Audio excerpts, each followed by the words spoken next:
முகம் பலபலன்னு மாற இதை மட்டும் செய்யுங்க. காசு கொடுத்து கிரீம் வாங்க இனி தேவையே இல்லை. முகம் பளிச்சென்று மென்மையாக இருக்கணும்னா கெமிக்கல் பொருட்கள் தேவையில்லை. வீட்டிலேயே இருக்கக்கூடிய சில இயற்கை பொருட்களாலேயே அழகான ஃபேஸ் பேக் தயார் செய்யலாம். இதை செய்யக்கூடிய நேரம் குறைவு, ஆனால் கிடைக்கக்கூடிய பலன் பெரிது. இது தோலை இயற்கையா சுத்தம் செய்யும், பிரகாசத்தை கூட்டும், முகத்தை மென்மையாக்கும். ஒரு முறை இதை பயன்படுத்தினால் கூட முகம் புதுசா உயிரோட இருப்பது மாதிரி தெரியும். முதல்ல ஒரு சிறிய பாத்திரத்தை எடுத்து அதுல முல்தானி மெட்டியை சேர்க்கணும். அதோட சேர்த்து காய்ந்த ரோஜா இதழ்களை நன்றா பொடி செய்து வைத்துக்கோங்க. பிறகு சிறிதளவு உளுந்தையும் நன்றாக அரைத்து வையுங்கள்.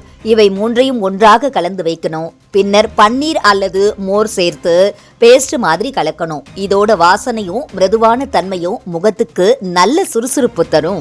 இந்த ஃபேஸ் பேக் முகத்துல தடவி 15 நிமிஷம் வைக்கணும். பிறகு குளிர்ந்த தண்ணீரால மெதுவாக கழுவிக்கோங்க. வெதுவெதுப்பான தண்ணீர் தேவையில்லை. குளிர்ந்த நீர் தான் முகத்துக்கு புத்துணர்ச்சி தரும். இத வாரத்துக்கு 2 முறை செஞ்சா முகம் எப்போதும் பிரகாசமா மென்மையா இருக்கும். முல்தானி மெட்டி முகத்தில் உள்ள எண்ணெய் பசையை குறைக்கக்கூடியது. ரோஜா இதழ்கள் இயற்கையான க்ளோ கொடுக்கும். உளுந்து தோலுக்கு ஊட்டச்சத்து தரும். இந்த ஃபேஸ் பேக்கை முகத்தில் உள்ள கரும்புள்ளிகள், கருவளையம், மங்கள், டல்னஸ் மாதிரியான பிரச்சனைகளை சரி செய்யும். தோல் நிறத்தை சீராக்கி பிம்பிள் மார்க் மாதிரியான சிறு குறைகளையும் நீக்க உதவும்.